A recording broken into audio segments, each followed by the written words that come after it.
وہ مکہ کی بڑھیا کا واقعہ آپ کو یاد تو ہوگا۔ دل میں خیال آیا کہ آج پھر سے یاد دلاتا چلوں۔ مکہ مکرمہ میں ایک مرتبہ یہ خوف و ہراس کی لہر پھیل گئی۔ سنا ہے مکہ میں کوئی جادوگر آیا ہے، جس سے ملتا ہے اس کا دین ہی چھین لیتا ہے، جو اس سے ملتا ہے اسی کا ہو جاتا ہے، اس کے اندیکھے خدا کی عبادت کرنے لگتا ہے۔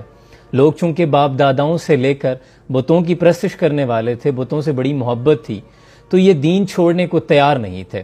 لہٰذا ان کے دلوں میں یہ خوف بیٹھ گیا کہ کہیں اس جادوگر سے ملاقات نہ ہو جائے جو لوگوں کا دھرم چھین لیتا ہے۔ یہ بات چلتی چلتی ایک بڑھیا تک پہنچ گئی۔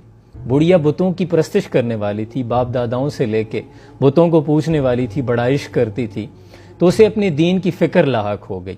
کہنے لگی کہیں ایسا نہ ہو اس جادوگر سے میری سرراہ ملاقات ہو جائے اور مجھ سے وہ میرا دھرم چھین لے، اس لیے اس سے پہلے میں یہ شہر چھوڑ جاتی ہوں۔ اس نے اپنا سامان گٹھری میں باندھا اور اپنے دروازے میں بیٹھ گئی۔ انتظار کرنے لگی کہ کوئی آئے، سامان اس کے سر پہ رکھوائے اور وہ یہاں سے چلی جائے۔ اتنے میں وہاں سے ان کا گزر ہوا۔ جس سہانی گھڑی چمکا طیبہ کا چاند، اس دل افروز سات پہ لاکھوں سلام۔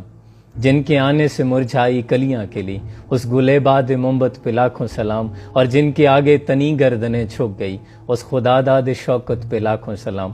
حضور سے کہنے لگی بھتیجے ذرا یہ سامان تو سر پہ رکھوانا۔ حضور نے جب سامان اٹھایا تو وہ بوجھل تھا، وزنی تھا۔ اماں جی کو دیکھا تو وہ بڑھیا کمزور تھی۔ حضور نے کہا اماں جی اگر آپ کہیں تو میں یہ سامان وہاں نہ پہنچا دوں جہاں آپ نے جانا ہے۔ تو کہنے لگی بھلا اس سے اچھا کیا ہوگا، اس سے بہتر کیا ہو سکتا ہے۔ حضور نے اس بڑھیا کا سامان سر پہ اٹھایا، قربان جاؤں ساتھ ساتھ چلنے لگے۔ اماں باتیں کرتے جا رہی۔ حضور نے پوچھا اماں کہاں جا رہی ہو؟ کہا یہ شہر چھوڑ کر جا رہی ہوں، تجھے نہیں پتا کہ یہاں ایک جادوگر آیا ہے، جس سے ملتا ہے اس کا دھرم چھین لیتا ہے، تو کبھی اس سے نہ ملنا۔ حضور مسکرا رہے تھے۔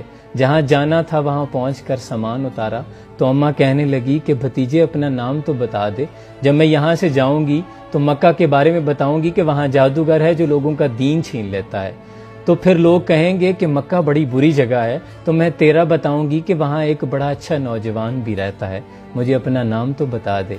تو حضور نے فرمایا کہ اماں جس جادوگر سے بھاگ رہی ہو میں وہی جادوگر ہوں۔